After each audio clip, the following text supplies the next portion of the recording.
Yang kita pikirkan akan menjadi ucapan. Apa yang kita ucapkan akan menjadi tindakan. Apa yang kita jadikan tindakan lama-lama jadi kebiasaan. Kebiasaan akan membentuk karakter. Karakter akan membentuk takdir. Saya kan nggak mungkin dapat kerjaan yang gini, nggak mungkin. Terlalu banyak kita mengucapkan nggak mungkin, itu akan menjadi ketidakmungkinan di masa depan. Padahal sumber utama penyembuhannya adalah bagaimana dia mengolah pikirannya untuk memberi perintah yang sebaliknya kepada tubuhnya sendiri.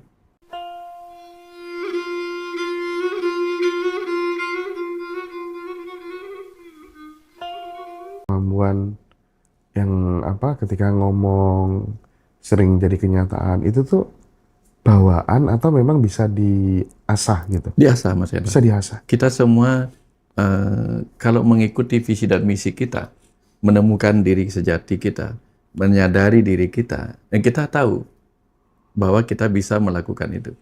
Tetapi tentu, Mas Hendra, tidak semua orang diizinkan karena sangat berpotensi. Berpotensi untuk apa? Kalau dia belum siap, ini berbahaya. Kebayang nggak, Mas Hendra, kalau semua orang bisa melakukan itu? Bahayanya luar biasa.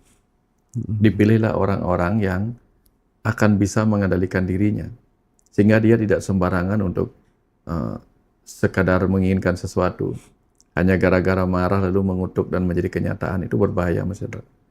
Ya, nanti akan kalau sudah sampai di situ, bahkan marah pun nggak enak, Mas Hendra. Kenapa nggak enak? Karena kita akan menyesali kemarahan kita terhadap seseorang. Kita akan menyesali misalnya doa buruk kita. Ya. Lebih baik kita mendoakan hal-hal baik ketika kita memiliki kemampuan seperti itu. Dengan sendirinya. Tapi bisa jadi tanpa sadar kita itu terkadang menciptakan realitas dari ucapan-ucapan buruk yang tidak memberdayakan yang kita ulang-ulang setiap hari. Itu bagaimana Pak Wayan? Karena kan tidak sedikit nih orang-orang yang tinggal di kampung dengan SDM yang mohon maaf kurang begitu. Ya wis lah, yang penting bisa dipakai makan setiap hari. Gak usah kakek pola, kamu tuh anaknya orang yang miskin. Ya kayak hal-hal kayak gitu kan tanpa disadari, jangan-jangan Ya. meskipun dia mau selaras apa enggak, tapi karena diulang-ulang terus menjadi belief Ya. system, kan sama dengan mencetak nasibnya sendiri. Gimana tuh Pak? Persis. Apa yang kita pikirkan akan menjadi ucapan. Apa yang kita ucapkan akan menjadi tindakan. Apa yang kita jadikan tindakan lama-lama jadi kebiasaan. Kebiasaan akan membentuk karakter. Karakter akan membentuk takdir. Kebayang nggak, Mas Hendra? Misalnya dia memikirkan, aku kan orang desa. Nah, dia ngomong sama orang-orang, nggak usahlah kita kemana-mana, kita juga orang desa. Nggak akan mungkin jadi orang ini. Dia dia memblokade keinginan besar dalam dirinya, mensabotase keinginan seperti itu. Sehingga kekuatan besar itu malah hilang, Mas Hendra. Itu yang berbahaya. Ya. Oke. Jadi dia tetap memilih untuk menjadi orang yang dikendalikan oleh orang lain. Ini. Nah, kalau ada yang mendengar ini tinggal di mana tempat-tempat yang dirinya merasa bukan siapa-siapa misalnya, lebih baik jangan berkata seperti itu. Boleh merasa. Jadikan kata bukan siapa-siapa itu untuk menjadi diri yang rendah hati, tetapi jangan dijadikan untuk pesimisme. Kalau saya kan nggak mungkin dapat kerjaan yang gini, nggak mungkin. Terlalu banyak kita mengucapkan nggak mungkin, itu akan menjadi ketidakmungkinan di masa depan. Suatu hari ada salah satu tetangga bercerita, Ya. aku tuh heran Mas, aku tuh nggak bisa berhenti pikiranku tuh karena memikirkan sakit yang ada dalam tubuhku itu loh, sakit apa, lambung naik ke atas gitu. Gak bisa Mas, ini mikir terus. Setiap ketemu orang baru, dia selalu berkeluh seperti itu. Ini sakit apa terus? Itu justru gimana nih dalam pandangan seorang dokter kesehatan dan dokter spiritual, kalau boleh ngasih saran harus bagaimana melihat teman yang sakit seperti ini Pak, anxiety itu. Ya, ketika orang sudah terjebak dalam anxiety, kecemasan, itu bukan hanya sudah di pikiran sadarnya. Pikiran sadarnya tahu dirinya cemas. Tetapi program itu sudah masuk ke batin bawah sadar, ke sel-sel tubuhnya. Sehingga sedikit aja mikirkan sesuatu, sel-sel tubuhnya bereaksi. Sehingga ketika sel di jantung bereaksi, jantung berdebar kencang. Ketika sel di paru-paru bereaksi, organ paru-paru menjadi merasa sesak. Lambung bereaksi, asam lambung meningkat. Perut bereaksi, usus kemudian melilit seperti orang kram gitu. Nah, ketika seluruh itu bereaksi, pikiran tambah kecemas lagi. Aduh, aku kenapa ya? Nah, tak mau. Jadi lingkaran setan di situ dia. Kemudian dia akan cerita lagi sama orang untuk mendapatkan validasi. Dia cerita, aku kenapa ya begini. Dia mengharapkan kasihani orang lain. Iya, iya, iya. Wah, kasihan ya kamu begini. Udah ke dokter, udah ke dokter, nggak sembuh-sembuh. Bahkan udah ke dukun, nggak sembuh-sembuh begitu. Padahal sumber utama penyembuhannya adalah bagaimana dia mengolah pikirannya untuk memberi perintah yang sebaliknya kepada tubuhnya sendiri. Misalnya, dia sering bertanya nih, aduh aku kenapa ya? Dia harus berani untuk mengubah pertanyaan itu menjadi pernyataan. Duh, aku kenapa ya? Aku nggak kenapa. Oh, Harus dia segera ubah. cancel lagi gitu ya. Cancellation itu. Aku kenapa ya? Aku nggak apa. Aku kenapa ya? Aku nggak apa-apa. Selalu begitu. Supaya sampai akrab di bawah sadarnya. Kalau untuk memperbaiki bawah sadarnya, itu dilakukan beda lagi, Mas. Itu dilakukan sebelum tidur. Karena hanya dalam momen meditasi atau momen sebelum tidur. Kalau Islam misalnya dengan wirid, bangun tengah malam atau bangun dini hari mau sholat subuh itu misalnya. Itu masukkan afirmasi-afirmasi. Kata-kata lagi kan. Kata-kata. Nah, kalau Mulai misalnya malam ini seluruh tubuhku bebas dari gejala cemas. Aku pribadi yang tenang dan pemberani. Nah, jadi tubuh akan merespon lama-lama. Oh, ini perintah baru. Ini perintah baru yang selama ini aku diperintah untuk bereaksi terhadap ketakutan, menjadi gejala cemas. Sekarang aku diperintah untuk menjadi tenang dan pemberani. Oke.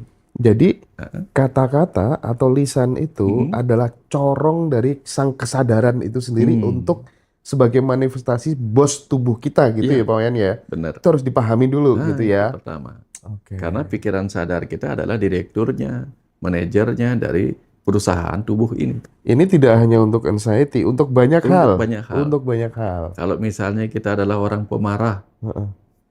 kan kalau pemarah tuh mudah bereaksi, salah sedikit ngeliat yang salah sedikit bereaksi marah. Ya. Sekarang ubah aja dengan afirmasi. Mulai saat ini aku selalu bereaksi tenang, bebas dari kemarahan gitu misalnya. Menjadi lebih sabar nanti dengan sendirinya. Tambah powerful nggak ketika kemudian ucapan itu diikuti dengan rasa yang seolah-olah apa yang kita inginkan sudah terjadi. Benar. Makanya kita pakai yang disebut 4 doa, Mas Hendra. Doa yang pertama, do affirmation. Doa, do affirmation. Lakukan afirmasi. Berikan perintah-perintah yang sebaliknya. Kalau kita biasanya cemas, beri perintah.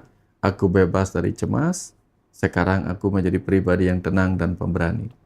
Kalau kita misalnya gampang marah, mulai saat ini aku bebas dari kemarahan. Aku menjadi pribadi yang tenang dan penyabar gitu misalnya. Itu doa, do afirmasi. Yang kedua, do attraction. Nah, di attraction ini kita menarik rasa seolah-olah itu sudah terjadi. Kita bayangkan kita ketemu orang yang biasanya kalau kita ketemu si A itu kita marah-marah. Bayangkan dalam imajinasi kita, dalam visualisasi kita, kita ketemu orang itu dia caci maki kita dan kita senyum-senyum aja. Walaupun itu belum menjadi kenyataan. Tapi besok dia akan menjadi seperti simulasi, Mas Hendra. Ya kalau misalnya orang belajar naik pesawat kan simulasi dulu. Pura-puranya naik pesawat. Nah kita pura-puranya ketemu orang itu. Lalu kita senyum, caci maki orang itu kemudian kita tanggapi dengan senyum gitu misalnya. Nanti tubuh kita akan menangkap, oh ya berarti besok ketemu orang ini kita nggak marah lagi. Jantung nggak usah berdetak kencang lagi, kita senyum gitu. Nah itu do attraction. Yang ketiga, do alteration. Lakukan perubahan. Ya, misalnya perubahan itu apa? Kayak kalau cemas misalnya, muncul pertanyaan, aku kenapa ya? Ubah dengan, enggak, aku nggak apa-apa. Aku kok cemas ya? Enggak. Dulu, ya. Sekarang enggak. Aku sekarang tenang. Nah, itu contohnya. Do alteration, lakukan perubahan. Yang tadinya kita misalnya kemana-mana jadi takut, lakukan perubahan. Keluar. Dulu kan biasanya kalau orang cemas itu masih ada yang biasa ke pasar takut ke pasar, yang biasa naik motor takut naik motor. Iya. Lakukan perubahan, naik aja. Nah, itu yang Oh, masuk yang keempat, iya ya. do action. Action. Doa, do action. Ini baru nanti hilang, nanti akan ketawa sendiri kita. Kok aku bisa kena ini ya? Gitu. Iya, iya, iya, iya, iya. Ini Jadi, ada pengalaman bagus sih Mas Hendra. Ada seorang suami, ketika istrinya mengalami overthinking dan kecemasan, si suami belum mengalami. Si suami ngajarin istrinya, gini dong caranya, tidur aja biasa, bla bla bla gitu. Dia nggak paham bagaimana rasanya orang kena cemas. Begitu giliran dia yang kena, heeh. baru dia tahu, susah ternyata tidur ya. Mikirnya gini, mikirnya begitu gitu. Terus istrinya karena sudah sembuh, ngasihlah dia link meditasi yang saya ajarkan. Meditasi kesembuhan bebas dari cemas itu. Iya, iya, Dia iya. nggak peduli Mas Hendra. Heeh. Tapi begitu akhirnya dia terpaksa pakai, dalam 3 hari dia sudah sembuh. Hmm. Artinya, orang itu sembuh kalau dia mau mengubah dari dalam dirinya sendiri. Oke, oke. Kuncinya Jadi, di situ. jadi pertama yang harus diubah itu tadi ya, dalam dirinya sendiri, dan orang harus yakin bahwa kamu itu adalah bos, sang kesadaran itu bosnya, ucapan itu sebagai corongnya Ya. untuk memerintahkan Mm-mm. seluruh sel-sel tubuh kita. Ya. Dan dari yang disampaikan sama Guru Wayan tadi, Mm-mm. do affirmation, Mm-mm. do Traction, attraction, alteration, dan action. Ya. Nah, itu bisa digeneralisir untuk semua problematika hidupnya teman-teman. Even teman-teman belum punya jodoh, belum punya keturunan, kondisi ekonomi masih sangat pas-pasan, ya, anak nakal, dan lain sebagainya gitu. Jadi kita belajar memegang kendali tubuh kita gitu, Pak Ya. Wayan ya. Ya. Nah, share juga teman-teman video ini buat sahabat-sahabat yang lagi menderita overthinking, kecemasan, kegelisahan, karena konten ini dibuat karena kemarin aku ketemu tetanggaku kondisinya seperti itu, sehingga ini nanti akan aku kirim ke tetangga yang lagi dihantui Overthinking. kecemasan yang luar biasa sampai 2 bulan nggak kerja gitu ya. Waduh.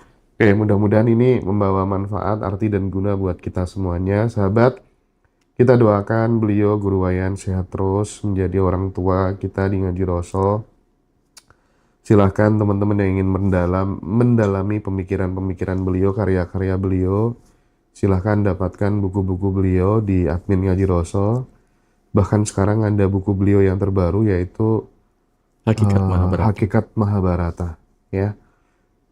Jadi nanti silakan buat sahabat yang ingin dapat buku Hakikat Mahabharata, Saat Semesta Bicara, Dialog Spiritual, Perjalanan ke Alam Kematian, Surya Pun Pernah Tenggelam, kan dapat Tantra, ya, dan masih banyak lagi buku-buku beliau. Silakan kontak admin di YouTube atau di bio TikTok. Matur suwun sangat Pak Wayan, kita break sejenak.